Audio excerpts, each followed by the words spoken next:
This beautiful, elegant wedding cake is very easy to make and surprisingly economical. Wendy's going to help me show you how. The cakes are cooked when they feel springy to the touch, or a knife inserted in the centre comes out clean. Leave the cakes in the tins for a few minutes to cool a little, then turn each cake out of its tin onto a rack, remove any lining paper and leave them to cool completely while you make up the butter icing. With a sharp serrated knife, trim the top off each cake to make a flat surface. Divide the cake horizontally into 3 even layers. Spread the bottom layer with a little jam, and then with about 1/4 of the butter icing. Do the same for the next layer and pile it on top. Put the top layer in position, then cover the whole cake thinly with butter icing.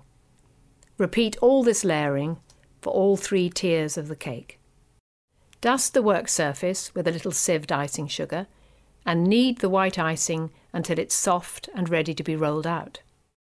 Roll out the icing, dusting the rolling pin with a little sieved icing sugar if it begins to stick, until it's big enough to cover the whole cake. Lift the icing onto the rolling pin and then unroll it over the cake.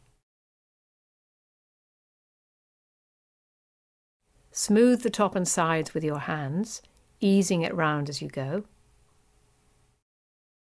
Then trim the excess from around the bottom edge. Keep the trimmings in a plastic bag or cling film to stop them drying out.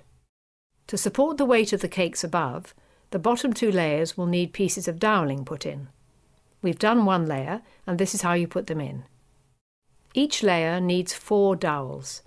Push them into the cake and cut them off flush with pliers to the top of the cake. Space the 4 out evenly and in a place where they won't be seen under the next layer of cake. Spread each dowel with a little royal icing, then position the next cake on its board on top. To cover the board of the bottom cake, using some of the ribbon or a tape measure, measure all round the edge of the board, then make a sausage shape out of some of the white icing and roll it out to make a strip. Check the length, but it'll stretch quite a bit as you put it on. Then trim the strip to roughly the right width, overdoing it rather than risking it being too narrow. Dampen the edge of the cake board, then unroll the strip onto the board, easing it round as you go. Overlap the ends and cut through both layers, removing 2 excess pieces, leaving a neat join. Then trim the excess from all round the edge of the board. To add the ribbon to each layer, add a little royal icing to one end of the ribbon and stick this to the cake. Overlap the other end and stick it with a little more icing.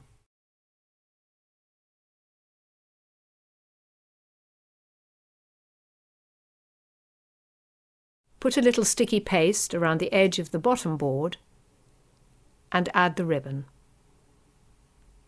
overlapping the end and sticking into place with a little more paste.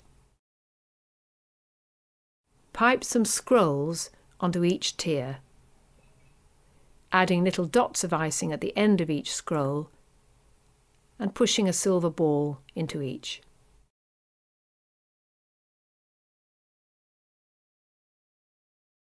Then paint all the piping with edible silver colouring.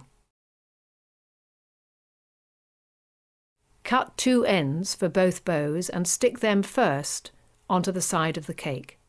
Make 2 double bows with the ribbon, tying a normal bow, then tying a second one on top. Stick the bows into position, then stick the bow onto the ends using royal icing. Then put some icing onto the back of the brooches and stick them in position, holding them in place until they're steady.